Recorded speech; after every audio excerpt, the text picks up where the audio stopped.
Dans cette église d'un quartier populaire de Madrid, ce groupe d'habitants se prépare à manifester contre le sommet de l'OTAN qui se tient à partir de mardi dans la capitale espagnole.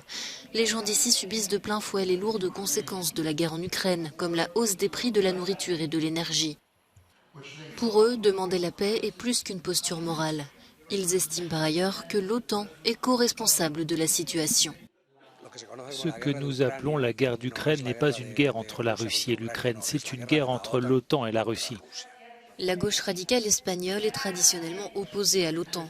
À l'époque soviétique, ses membres voyaient l'alliance comme le bras armé de l'impérialisme américain. Certains estiment encore que l'OTAN est un instrument pour faire avancer l'agenda des États-Unis dans le monde. Lorsque l'URSS a disparu, ce qui s'est passé, c'est que l'OTAN, elle, n'a pas disparu. En fait, elle a profité du fait qu'il n'y avait pas de contre-pouvoir pour se renforcer en tant qu'outil d'intervention. Le jour de la manifestation, dimanche, plusieurs milliers de personnes étaient présentes. 30 000 selon les organisateurs, 2 200 selon la police.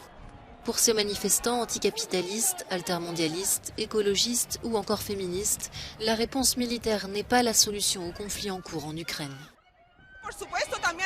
Bien sûr que nous sommes opposés à Poutine et c'est un message central, mais nous pensons aussi que la réponse à Poutine ne peut pas être la militarisation de nos sociétés.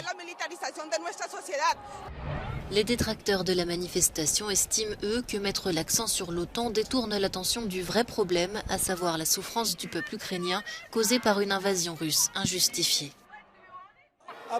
Alors que les dirigeants mondiaux vont arriver à Madrid, cette manifestation n'est certainement pas l'image que l'Espagne aimerait projeter. Le gouvernement insiste d'ailleurs sur le fait que 80% des Espagnols soutiennent l'OTAN.